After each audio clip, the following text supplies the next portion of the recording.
Creation is nothing but abundance. In, let's just put it colloquially, creation's infinite wisdom, you were created with exactly what you need to create more of whatever you need. Let's go over that one more time. When you find yourself standing in a room, outside, wherever it may be, and you feel, let's just say, destitute, if that is how you feel, let's just take that example, nothing like extreme, to get your attention. You must understand the first part of this principle, very important in this paradox, in this power, is you still have at that moment every single thing you need. Every single thing you need. I'm going to give you an example. I'm going to give you an example that is a metaphor in a sense, but realistic. Let us say you fancy yourself an artist. Now you're standing there. You have nothing. You think. What does it take to begin? What does it take to begin to be an artist? To draw something? Well, you say, well, I can't pay for the fancy paints. I can't pay for the fancy pens. I can just barely afford a pencil. Well, I know this is going to sound strange, but you know, people on your planet, when they didn't have fancy paints, when they didn't have fancy pens, when they didn't have pencils, used sticks. And they burnt the sticks to create charcoal, and they drew on cave walls. Some of the most beautiful art, you still think so today. Those cave paintings are extremely sophisticated, very beautiful, and compare with almost anything in any of your museums. And you know this. The point is they knew they had what they needed at hand. This is something you have forgotten because you have been surrounded with the idea that in order to be who you are, the only way you can do that is to have the fancy things. This is a notion I would urge you to get over now. Right now. It doesn't serve you. You don't need the fancy things. Don't be disappointed. We're getting to the point where you can have all the fancy things. But you must understand this is a two-part principle. It's a two-part principle. And it goes something like this. I'll just give you the formula right now. And you'll catch on, but we'll go over it again. Are you paying attention? Are you sure? Doesn't sound like all of you are. Yes! Okay. You convinced me. All right, here it is. Here's the formula. Let this sink in. When you learn to do more with less, you will be able to do less to get more. One more time. Pay attention. It's very powerful. When you learn to do more with less, you will be able to do less and create more. And after all, isn't that the idea behind what you call entrepreneurial spirit and being truly abundant? That you don't actually really have to do that much, that you don't really have to work that hard to bring in truckloads of money? Isn't that the idea?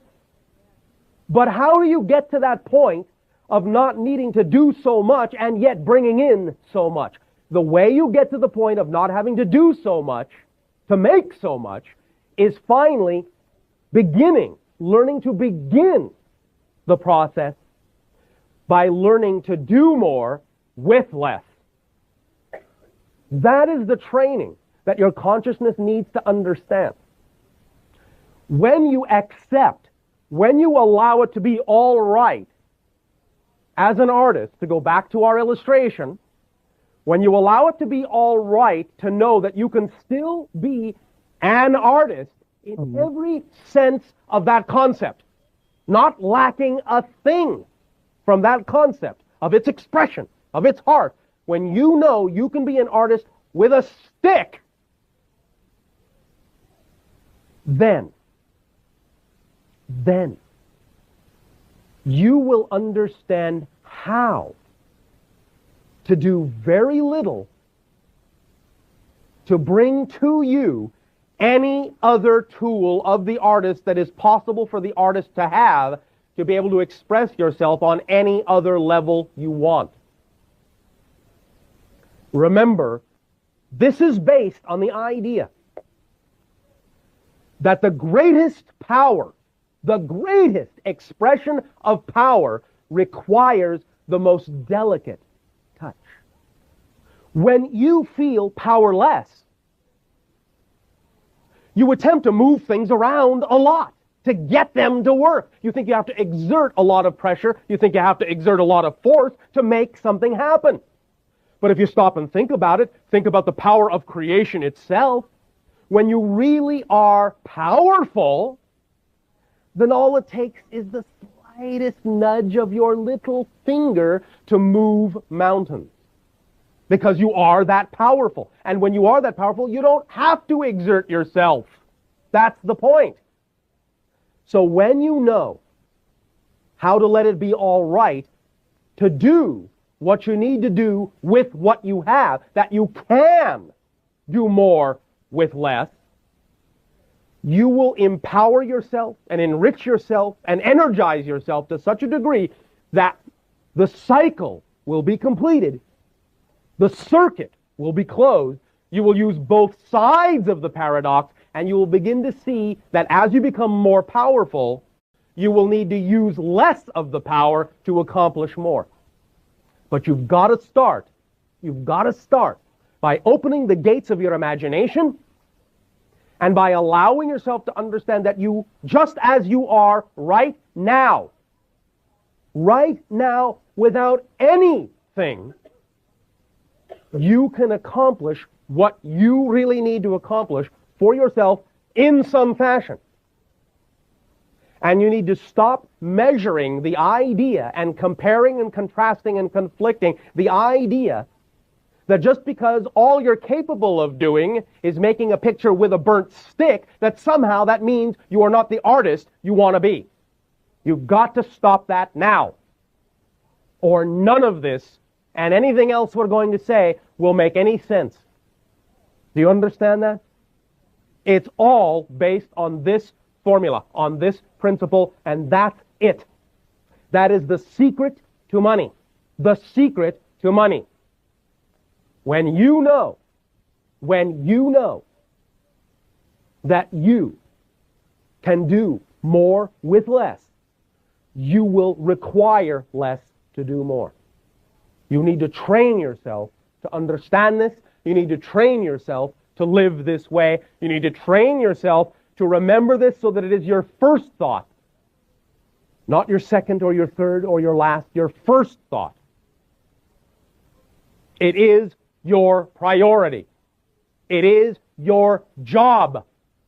It is your duty to yourself to understand how much access you have to everything, and that access requires almost nothing. Nothing.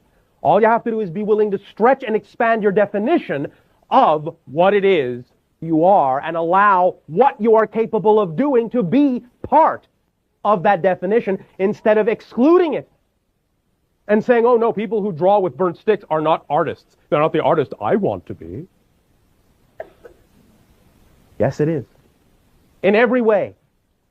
In every